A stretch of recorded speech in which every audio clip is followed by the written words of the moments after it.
मैं तो एक गरीब परिवार में जन्मा। मेरी मां दूसरों के खेत से घास लेके आती थी।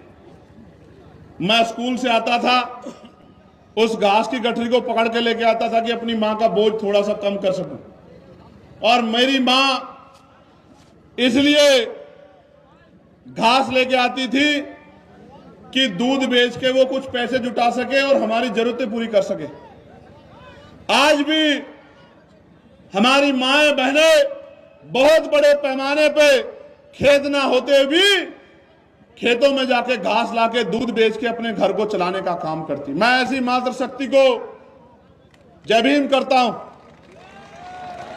मैं उस मातृशक्ति की हिम्मत को दाद देता हूं, लेकिन मैं अपनी मां बहनों से कहना चाहता हूं वो दिन दूर नहीं कि किसी के खेत में मेरी मां बहनों को जाने की जरूरत नहीं पड़ेगी। राज कहा जाएगा तो इस सारी सरकारी जमीन का बंटवारा करके गरीबों में बांटने का काम करेंगे हम लोग, याद रखें।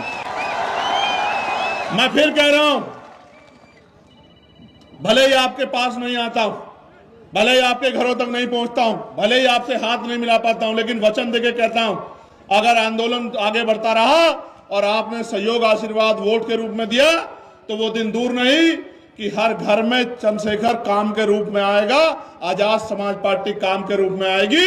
जब आपके बच्चे को रोजगार मिलेगा, जब आपके घरों में सुख सुविधाएं आएंगी और जब आंसू आएंगे तो वो खुशी के होंगे इस बात के कि इस बार हमारी ताकत बन गई, हमारी ताकत सफल होगी। इस ताकत को रोकने के लिए बहुत सारे लोग लगे हुए हैं, इस ताकत को रोकने के लिए।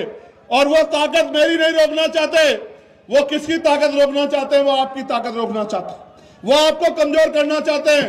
वो ये जानते हैं कि अगर इनकी ताकत बढ़ेगी तो उनके यहां मजदूरी कौन करेगा। मेरी बात को आप याद रखना, उनके बर्तन कौन बनाएगा, उनकी चटाई कौन बनाएगा, उनके खेतों में काम कौन करेगा।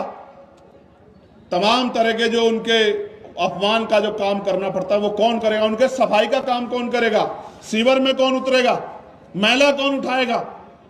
इसलिए कह रहा हूं, नौजवानों को कह रहा हूं, खूब पढ़ो, ज्ञान में किससे पीछे मत रहो, एक रोटी कम खाओ जो गाड़गे जी महाराज कहते थे, लेकिन पढ़ो और पढ़ाओ, ज्ञान हासिल करो, शिक्षा हासिल करके रोजगार की तरफ को बढ़ो, अंधविश्वास पाखंडवाद को जोड़ो, भाईचारा बनाओ और संवैधानिक रूप से संघर्ष करके ऊंचे ऊंची कुर्सियों पे पहुंचो और उन कुर्सियों पे पहुंच के अपने गरीब कमजोर लोगों का हाथ पकड़ने का काम करो, उनके आंसू पोंछने का काम करो।